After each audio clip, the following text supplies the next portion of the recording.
விஜய் பசுமதியை கூடிய சீக்கிரத்துல கண்டுபிடிச்சிருவாரு அப்படி நீங்க நினைச்சீங்கன்னா இந்த வீடியோக்கு மறக்காம ஒரு லைக் போட்டு தெரிவிங்க. காவேரி வீட்டுக்கு போனதுக்கு அப்புறம் மனசு கேட்காம நம்ம விஜய்க்கு கால் பண்ணி பேசுவோம் அப்படின்னு சொல்லிட்டு விஜய்க்கு கால் பண்றாங்க. ஏங்க, நான் பத்திரமா வீடு சேர்ந்துட்டேன், நீங்க எங்க இருக்கீங்க, வீட்டுக்கு ரீச் ஆயிட்டீங்கல்ல அப்படின்னு சொல்லி கேட்டுட்டு இருக்கும் போது விஜய் இருந்துகிட்டு, இல்ல காவேரி, நானு அந்த பசுபதியை தேடி தான் போயிட்டு இருக்கேன். காவேரி ஐயோ, ஏங்க இப்படி பண்றீங்க, இதுக்கு தான் உங்ககிட்ட நான் எதுவுமே சொல்லக்கூடாது. அந்த பசுபதியை நான் நேத்து சொன்னதுனால தானே நீங்க இன்னைக்கு தேடிட்டு இருக்கிறீங்க, இல்லைன்னா நீங்க கம்மனு வீடு போய் சேர்ந்திருப்பீங்கல்ல. காவேரி, அந்த பசுபதியை நினைச்சு நான் இப்படியே இருந்தேன்னா கடைசி வரைக்கும் நான் தலைமறைவாதான் இருக்க வேண்டியதுதான். அந்த பசுபதியை பிடிச்சி 4 கேள்வி கேட்டு உண்மை எல்லாத்தையும் நான் வாங்கினா மட்டும்தான் நான் சுதந்திரமா வெளியில சுத்த முடியும். இல்லை அப்படின்னா நான் கம்மனு வீட்டுக்குள்ளேயே இருக்க வேண்டிதான். அதனாலதான் நான் எந்த பிரச்சனை வந்தாலும் பரவாயில்லன்னு சொல்லிட்டு பசுபதியை தேடி போய்கிட்டு இருக்கேன். நீ எதுக்காகவும் கவலைப்படாத,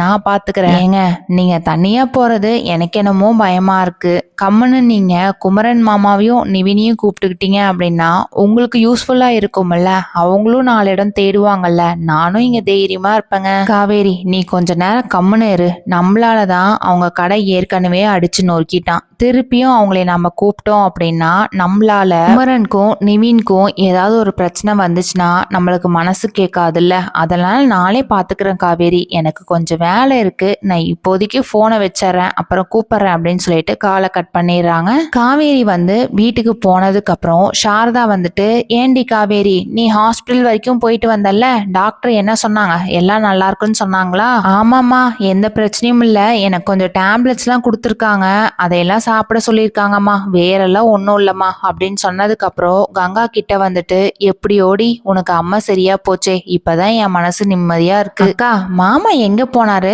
வீட்டுல ஆளவே காணோம் அப்படின்னு சொல்லி கேட்ட உடனே கங்கா இருந்துகிட்டு, அவரு கடை வரைக்கும் போயிட்டு வருவாருடி, இன்னும் கொஞ்ச நேரத்துல வந்துருவாரு, ஏன் ஏதாவது விஷயமா? அதெல்லாம் ஒன்றும் இல்லக்கா, நான் சும்மா கேட்டேன் அப்படின்னு சொன்னதும் கங்கா இருந்துகிட்டு, எனக்கு கொஞ்சம் வேலை இருக்கு, நான் வெளியில வரைக்கும் போயிட்டு வரவா அப்படின்னு சொல்லிட்டு கிளம்புறாங்க. அந்த டைம்ல காவேரி அக்கா, நீங்க எங்க தனியா போறீங்க, நானும் உங்களோட வரேன். 2 பேருமே கடைக்கு வெளியில கிளம்பும் போது கரெக்டா குமரன் அங்க இருந்து வந்துட்டு இருக்கும் போது காவேரி குமரன் கிட்ட போயிட்டு, மாமா எனக்கு ஒரே ஒரு ஹெல்ப்புங்க மாமா, அந்த பசுபதி இங்கதான் மாமா சுத்திட்டு இருக்கிறாரு, நான் இன்னைக்கு அந்த பசுபதியை பார்த்து பேசிட்டு தாங்க மாமா வந்தேன். விஜய் கிட்ட சொன்ன உடனே விஜய் இருந்துகிட்டு நான் பாத்துக்கிறேன்னு சொல்லிட்டு போயிருக்கிறாரு, எனக்கு என்னவோ பயமா இருக்குங்க மாமா. இதை கேட்டதும் குமரனுக்கு பயங்கர அதிர்ச்சி.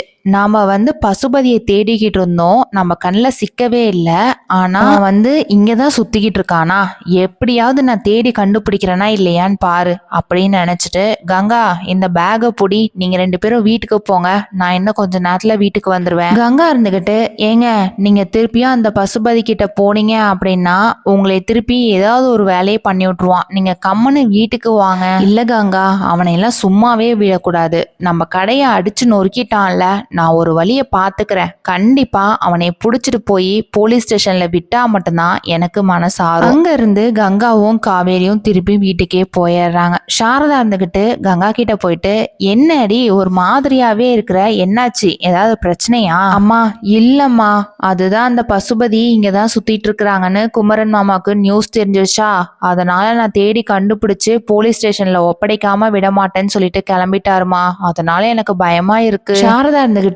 ஏண்டி தேவையில்லாம திருப்பி வம்புக்கு போறீங்க, அவரை பத்தி தான் உங்களுக்கு தெரியுமாச்சே, திருப்பி நம்மளை தாண்டி ஏதாவது டார்கெட் பண்ணுவான் அப்படின்னு சொன்னதுக்கு அப்புறம் இந்த பசுபதி மேல எனக்கும் கோபம் இருக்கதான் செய்து, அவனை எல்லாம் புடிச்சு 4 அடி அடிச்சா மட்டும்தான் அவன்லாம் திருந்துவான், இல்லைன்னா திருந்தவே மாட்டான்டி அப்படின்னு சொன்னதுக்கு அப்புறம் கங்கா இருந்துகிட்டு, எது நடந்தாலும் நல்லபடியா நடக்கணும் அப்படின்ற மாதிரி நினைச்சிட்டு இருக்காங்க. குமரன் நிவின் கிட்ட போன் பண்ணிட்டு, நிவினு இப்போ உடனே கிளம்பி வரியா, அந்த பசுபதி இங்கதான் எங்கேயோ சுத்திட்டு இருப்பான் போல, இப்போதான் காவேரியும் அந்த பசுபதியை மீட் பண்ணி பேசிட்டு வந்திருப்பாங்கன்னு சொல்லிட்டு என்கிட்ட சொன்னாங்களா, அதனால நானும் பசுபதி தேடிதான் போய்கிட்டு இருக்கேன், நீ என் கூட வரியா அப்படின்னு சொல்லி கூப்பிடுறாங்க. நிவின் இருந்துகிட்டு, அண்ணா இதெல்லாம் எதுக்குங்கண்ணா ஒரு கேள்வி, நான் இப்பவே கிளம்பி வரேன் அப்படின்னு சொல்லிட்டு நிவின் அங்க இருந்து கிளம்புறாங்க. அந்த டைம்ல விஜய மீட் பண்ண உடனேவும் நிவின் இருந்துகிட்டு, விஜய் நீங்க எங்க இந்த பக்கம்? அதான் அந்த பசுபதியை தேடிதான் நானும் போய்கிட்டு இருக்கிறேன், காவேரி சொன்னாலா பசுபதியை மீட் பண்ண இங்கதான் சுத்திட்டு இருக்கிறான்னு சொல்லிட்டு,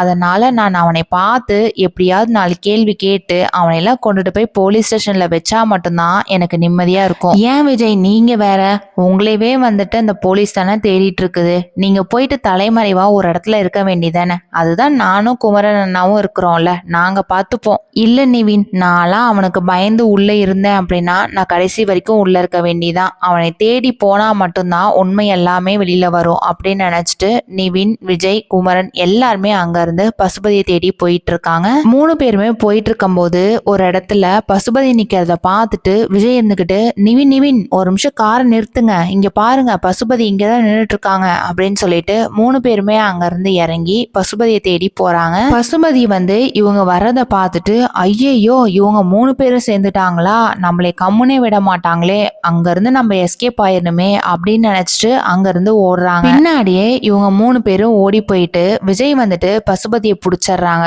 டேய் நீ எல்லாம் என்ன நினைச்சிட்டு இருக்கிற, உன்னை எல்லாம் கொண்டுட்டு போய் போலீஸ் ஸ்டேஷன்ல போட்டா மட்டும்தான் எனக்கு நிம்மதியா இருக்கும், பண்ற வேலையெல்லாம் நீ பண்ணிட்டு இப்ப நீ என்ன பண்ணிட்டு இருக்கிற, எங்க மேலேயே வந்து தேவையில்லாத வார்த்தைகள்லாம் போட்டுக்கிட்டு இவங்க தான் பிரச்சனை பண்ணாங்க அப்படின்னு சொல்லிட்டு நீ பொய் சொல்லிக்கிட்டு இருக்கிறல்ல, நட போலீஸ் ஸ்டேஷனுக்கு, இப்பவே போலீஸ் ஸ்டேஷன் போயிட்டு என்ன நடந்ததோ உண்மை எல்லாத்தையும் சொல்ற, அப்படி இல்லை அப்படின்னா நாங்களே 3 பேரும் ஒரு இடத்துல கடத்தி எடுத்துட்டு போயிட்டு உன்னை கட்டி போட்டு 4 அடி அடிச்சு உண்மையெல்லாம் வர வச்சிருவோம், நீ என்னங்கிறது நீயே யோசிச்சு சொல்லு, உனக்கு கொஞ்ச நேரம் டைம் கொடுக்குறேன் அப்படின்னு சொல்லிட்டு இதை கேட்டதும் பசுபதி வந்து வேகமா சிரிக்கிறாங்க. உங்களால ஒண்ணுமே பண்ண முடியாது, நீங்கெல்லாம் எதுக்கு என்னை பிடிச்சி இப்படி பண்ணிக்கிட்டு இருக்கீங்கன்னு எனக்கு தெரியல, அதுதான் டிவி ஃபுல்லா ட்ரெண்ட் ஆகிட்டு இருக்குல்ல, விஜயனாலதான் வெண்ணிலா வந்து மேல இருந்து சூசைட் பண்ணிட்டா அப்படின்ட்டு. விஜய் இது கேட்டதும் பயங்கரமா டென்ஷன் ஆயிட்டு, ஆமா நீ உன் மனசுல என்ன நினைச்சிட்டு இருக்க, டிவியில ஓடினா ஓடிட்டு போகுது, அதே நியூஸ்ல நீ தான் வந்து மேல இருந்து கீழே தள்ளி விட்டேன்னு சொல்லிட்டு நாங்க போட்டோம் அப்படின்னா ஊ மேலதான் திசை திருப்போம். குமரன் இருந்துகிட்டு, உனக்கு எவ்வளவு தைரியம், நீ ஆளை வச்சு என் கடவே நீ அடிச்சு நொறுக்கி இருக்கிறல்ல அப்படின்னு சொன்னதுக்கு அப்புறம் பசுபதி வந்து வேகமா சிரிச்சுட்டு, நான் ஆளை வச்சேன்தான், ஆனா நானும் கூட சேர்ந்துகிட்டு அந்த கடையில தான் இருந்தேன். இதை கேட்டதும் விஜய்க்கு வந்து பயங்கர அதிர்ச்சி. நிவின் இருந்துகிட்டு, அண்ணா இவனையெல்லாம் சும்மாவே விடக்கூடாது, இவனையெல்லாம் நம்ம புடிச்சிட்டு போயிட்டு கட்டி போட்டு 4 தட்டு தட்டினா மட்டும்தான் உண்மை எல்லாமே வெளியில வரும். விஜய் வந்து கோவத்துல பசுபதி கண்ணத்துல அடிச்சுட்டு, ஆமா நீ என்ன நினைச்சிட்டு இருக்க, அந்த வெண்ணிலாவோட மாமா எங்க அப்படின்னு சொல்லி கேட்டதும் பசுபதி இருந்துகிட்டு, எனக்கு என்னங்க தெரியும், சும்மா என்னையவே புடிச்சு கேட்டுட்டு இருக்கிறீங்க, அந்த வெண்ணிலா மாமா வந்து எங்கேயுமே காணோம் அப்படின்னா நீ தான் கடத்திட்டு போய் வச்சிருப்ப, அப்ப உனக்கு தானே தெரியும், நீ தான் இந்த வேலையெல்லாம் பார்த்துட்டு இருப்ப அப்படின்னு சொல்லி கேட்டதுக்கு அப்புறம் பசுபதி இருந்துகிட்டு, எனக்கு அதெல்லாம் தெரியாதுங்க, நிவின் இருந்துகிட்டு, நடங்க ஸ்டேஷனுக்கு, எதுவா இருந்தாலும் அங்க போய் பாத்துக்கலாம் அப்படின்னு சொல்லிட்டு எல்லாருமே அங்க இருந்து கிளம்பி போலீஸ் ஸ்டேஷன் ரீச் ஆயிடுறாங்க. பசுபதி வந்து உண்மையெல்லாம் சொல்றாங்க, ஆனா எதுவுமே சொல்லாத போது அந்த டைம்ல காவேரி வந்துட்டு ஒரு போனை எடுத்துட்டு வந்து போலீஸ் ஸ்டேஷன்ல காமிக்கிறாங்க. இங்க பாருங்க சார், இந்த வெண்ணிலாவை மேல இருந்து கீழே தள்ளி விட்டது இந்த பசுபதி தான், வீடியோ ஆதாரம் இருக்கு, பசுபதியை போலீஸ் அரெஸ்ட் பண்ணுவாங்களா என்னங்கிறத நம்ம எல்லாரும் வெயிட் பண்ணி பார்க்கலாம். தேங்க்யூ.